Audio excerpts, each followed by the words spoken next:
الشيطان الرجيم. بسم الله الرحمن الرحيم. تبارك الذي بيده الملك وهو على كل شيء قدير.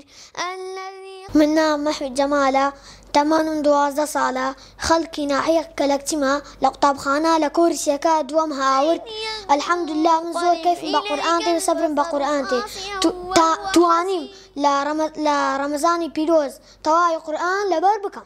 هل أتى على الإنسان حين من الدهر لم يكن شيئا مذكورا. بسم الله الرحمن الرحيم. هر وكو پیغمبر فرمويتي صلى الله عليه وسلم اقرأوا القرآن فإنه يأتي يوم القيامة شفيعا لأصحابه. لجير روشنائي أي فرمودي بيروزا هاني إيميدا إما بتانين أي بروجيا يعني قورة بكينو بتانين لما ويش كم ببتا حافظ قرآن. يعني حافظ قرآن براستي وصفي ناكريت يعني ناتانين إما كيف خوشي خمان ديار بكين چند كيف خوشين كمحوي بقى حافظ قرآن وصف ناكري براستي محوي 8-12 سالة زور زيلك دقي حفظي سبحان الله زور بقوته. يعني لما ويشي كم تتواني 15 ريز لبربكت. نأتي الأرض ننقصها من أطرافها. نأتي الأرض ننقصها من أطرافها.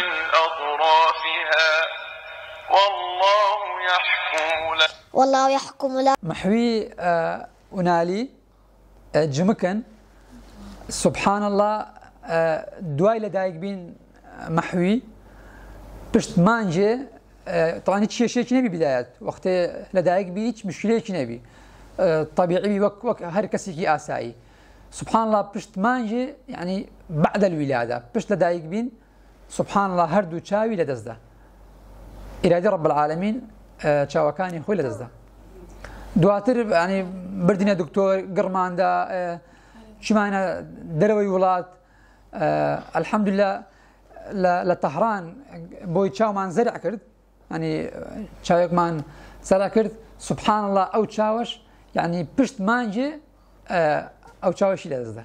إن الأبرار يشربون من كأس كان مزاجها كافورا.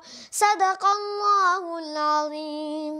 نالی محیط چونکە دوانە بین یەکەم جار زۆر زەحمەت بوو بە خوددانکردنیان چونکە زۆر بچکەش بین بەڵام الحەمدولله ئێستا گەشتنە تەمەنێک کە پێویستی تقریبەن بە من نەمایە کارەکان خۆی بە خۆی جێبەجێ دەکا زیرەکە لە هەڵگرتنی شۆلەکانیان جارێ ختمی کرد زۆر دڵمان خۆش بوو بە تایبەت یەکەم ڕۆژ ڕەمەزانیش بوو سپاس بۆخوا لەو تەمەنەش یارمەتێکی زۆرماندا مەحوی هەم ئەو ماندی بوو لەگەڵمان هەمەش ماندی بین لەگەلی چونکە یەکەم جار یەکی ئاسایی لەبەرکردنی قورئان تۆزێ زەحمەتە بەس ئێستا زۆر باش بوو الحەمدولله بە هاوکاری باوکی و مەحوی و توانیمان لە ماوەی 2 ساڵ قورئانی پیرۆزەمی لەبەرکات.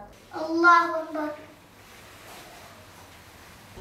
كسر تعليم مرام. ألم تر إلى آل عمران بقرة يا إيش آل عمران هي قصدي آيات 7 كل طعام